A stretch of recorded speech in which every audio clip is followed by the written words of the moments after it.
may go unnoticed and under the radar for a long time because you're used to doing things the way that you've done. You're used to keeping things smooth. You're used to being the go-to person. You're used to being that person that says yes to everything, even though deep down in your heart, you want to say no.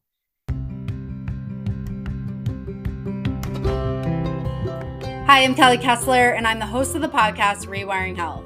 Whether you're an entrepreneur who feels like you have the weight of the world on your shoulders, trying to juggle all aspects of business, or you're a corporate employee who feels like you're pulled in multiple directions, trying to excel and meet deadlines, or you're a passionate parent who feels like you pour your heart and soul into your children and there's not much left for you, you're in the right place.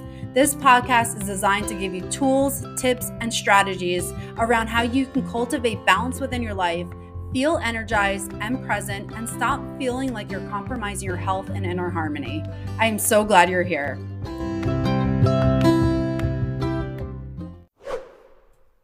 If you're an entrepreneur, a busy professional, or a passionate parent, you know life is hectic.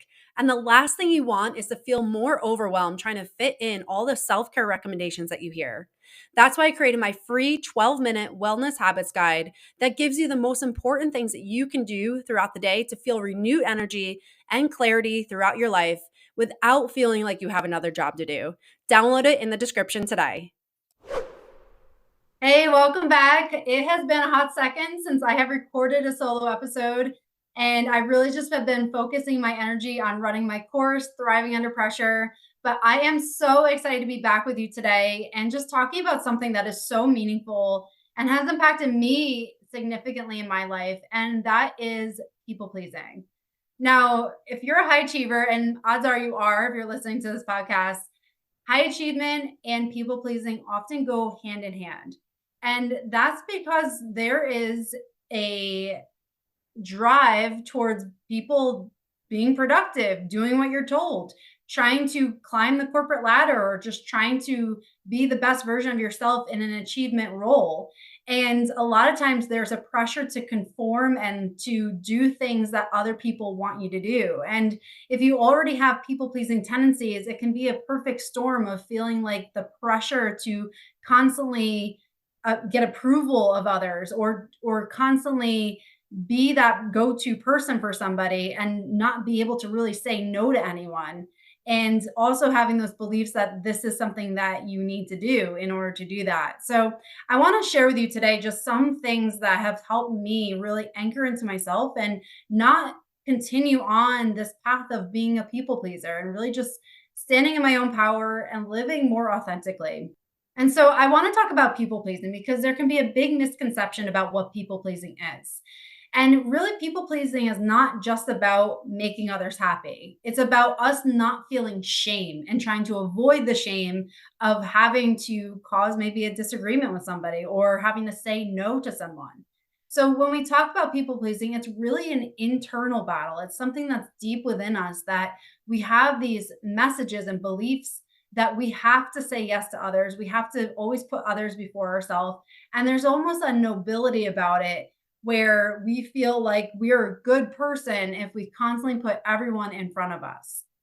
And so we may have grown up with these messages and may have acquired them from childhood, where it was praised for being someone who was selfless, always putting others before themselves, always looking out for everyone. And while there are great qualities to that, there's also a balance we need to navigate. And that is not doing it to the point where we are self-sacrificing, where we are constantly putting ourselves on the back burner and ignoring and suppressing our needs. And so that's why it's so important to acknowledge this and recognize, is this something that you do? Is this something that you see as a theme in your life? So I think it's really important to understand, what does it look like on a daily basis? So if you are a people pleaser, you're someone who seeks out approval. You want others to approve of you and maybe compliment you and acknowledge what you're doing for them. You want that approval. In some cases, you may feel like you even need that approval. There's also this sacrificing and suppressing element to it, that others' needs are more important than your own. This can look like putting projects before your own health. It can look like trying to meet the deadline and not necessarily being present for your kids because that deadline is there. It can look like being on your phone and responding to emails, even though your eyes are so strained, you're exhausted, you just want to conk out, you've been working all day and now you've taken it home, but you feel that need to do everything for something outside of yourself. It can be just not even getting water when you're thirsty, something as simple as that, ignoring some basic needs. You may feel thirst and just say, I'll push it to the side. This is more important. It can be pushing off bathroom breaks. Maybe you have to use the bathroom, but you're like, I'll take care of that later. I just need to do this. And so it can be as simple as the basic needs or as complex as just literally putting everything and everyone in front of you. It's also about internalizing judgment. So when you are a people pleaser, you tend to take others' judgments and make it about yourself, and as if their judgments are the honest truth about yourself. So there can be a very blurred line between knowing who you actually are and what others judge you for or say about you. And so when you internalize these, you again are seeking out that approval of someone. So it can be even more complex when you start to internalize those messages. You may tend to apologize a lot. Are you someone who's always saying sorry, even if you didn't even do anything? You're just saying sorry. Are you the person that says sorry at the grocery store, even though you didn't do anything, or just to the waitress, or you're constantly saying sorry to people, even though you didn't actually do anything that warranted a sorry? And again, there's a big difference between you doing something that requires a sorry or not doing something that doesn't require a sorry. So are you just apologizing freely and often for unnecessary reasons?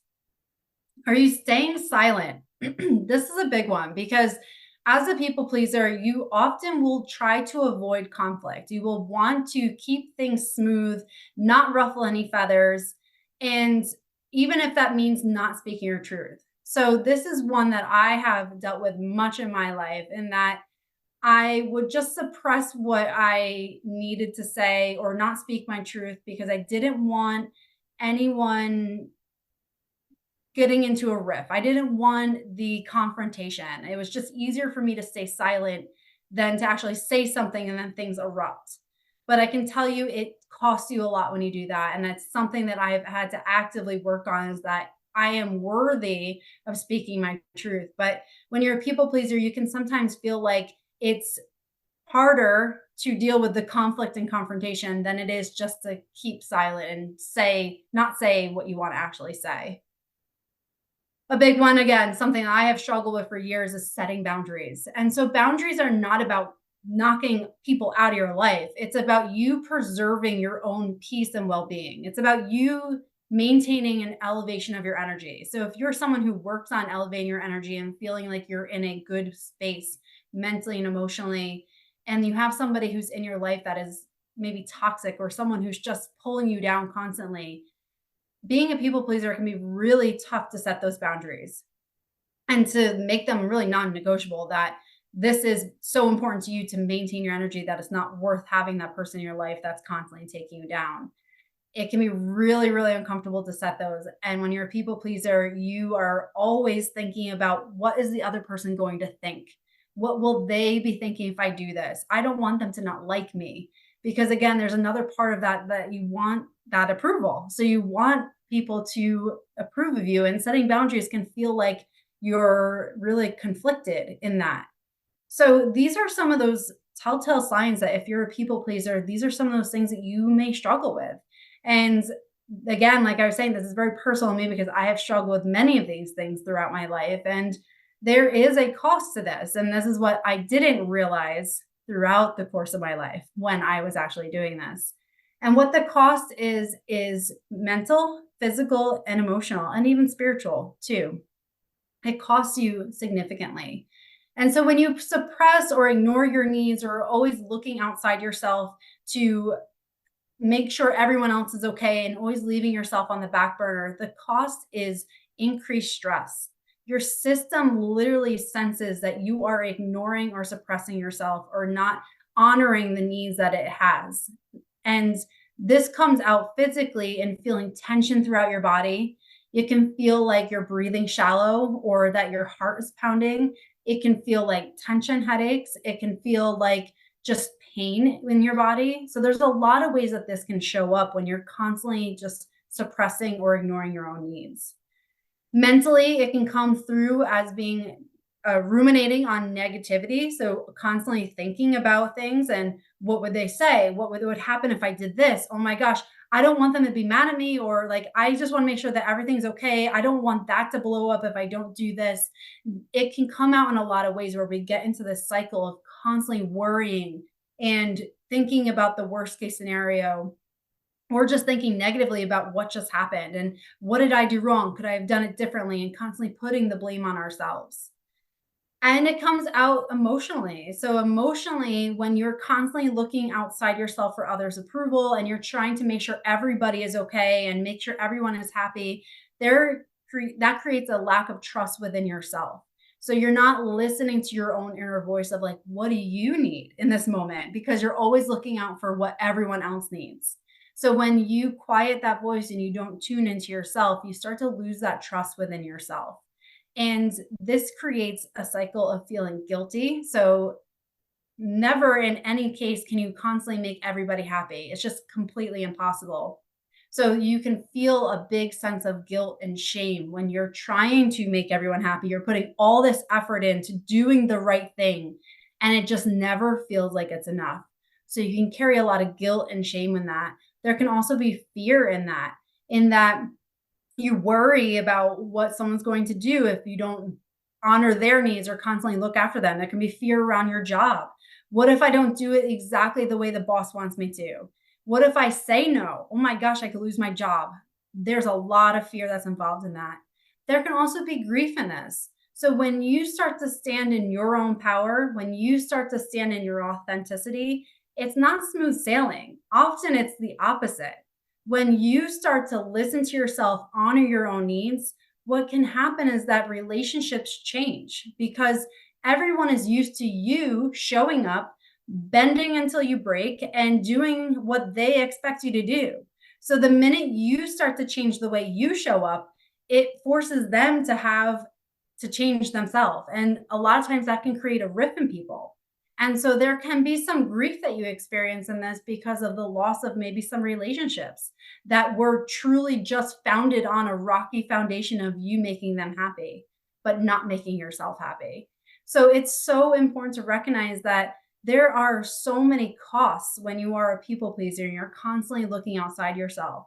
And this is something that maybe may go unnoticed and under the radar for a long time because you're used to doing things the way that you've done. You're used to keeping things smooth. You're used to being the go-to person. You're used to being that person that says yes to everything, even though deep down in your heart you want to say no.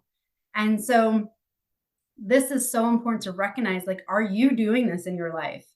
Is this resonating with you? Is there something that I've said that you are like, oh, that's me. That is me.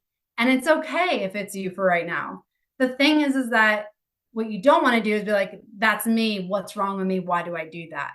That's where you need to break this cycle. So if anything that I just said resonate with you, I want you to bring awareness to that in the most loving way. Like, yes, I do that. Okay. I recognize that and just keep it neutral because the first part to removing yourself from the cycle is being aware that you are in the cycle.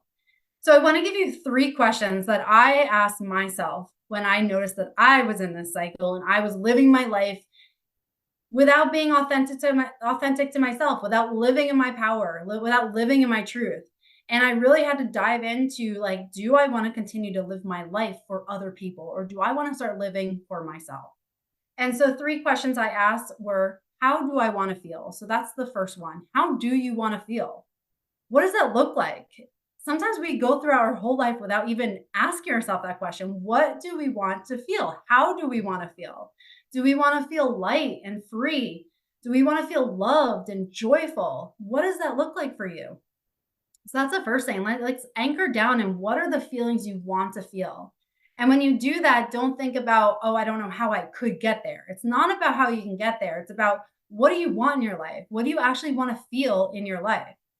And stop living on autopilot. How can we get into ourselves, tap into our own emotions and start feeling the way we want to feel. Now, the second question is, once you know how you want to feel, is what in your life is moving you toward that feeling, and what and who are moving you away from that feeling. So think about situations, people, experiences, whatever you have going on in your life, what is moving you towards your desired feeling? And you can even journal about this, write it down, recognize this, and what and who are in your life are moving you away from that. What is constantly dragging you down? What is constantly depleting you? What is constantly putting you in a place where you come last? And write that down. The third one I want you to answer, and this can be really challenging, is what does my life look like if nothing changes in 5 years? So, in 5 years, what does your life look like if you continue down the same pattern, continue to do the same things that you've always done? What does that look like? And how do you feel 5 years down the road if nothing changed? And so when you go through this, you may not have the answers right away because these are pretty thick questions to answer. But what I want you to do is just recognize them. And you may notice that the answers come in the form of when you're taking a shower, all of a sudden you just have a thought like, oh yeah, that is taking me down all the time. Why do I put up with that?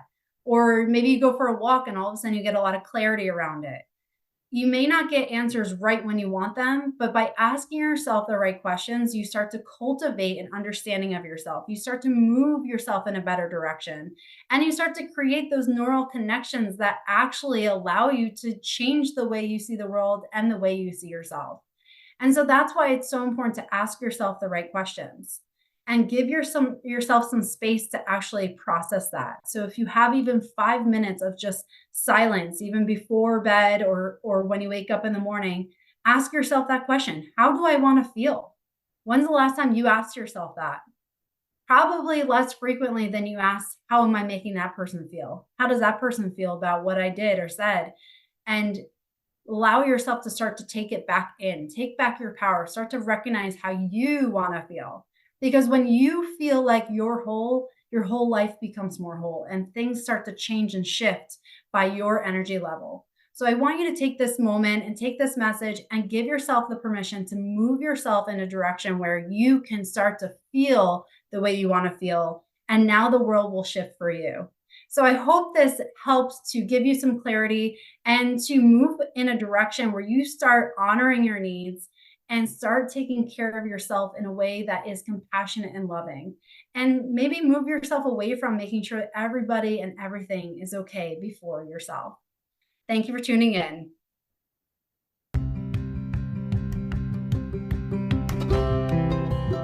Hey there. Thanks for listening to this episode. I hope it serves you well to start rewiring your brain to create the life you desire. If you found value in this, please share it with a friend and tag me on Facebook or Instagram at Dr. Kelly Kessler.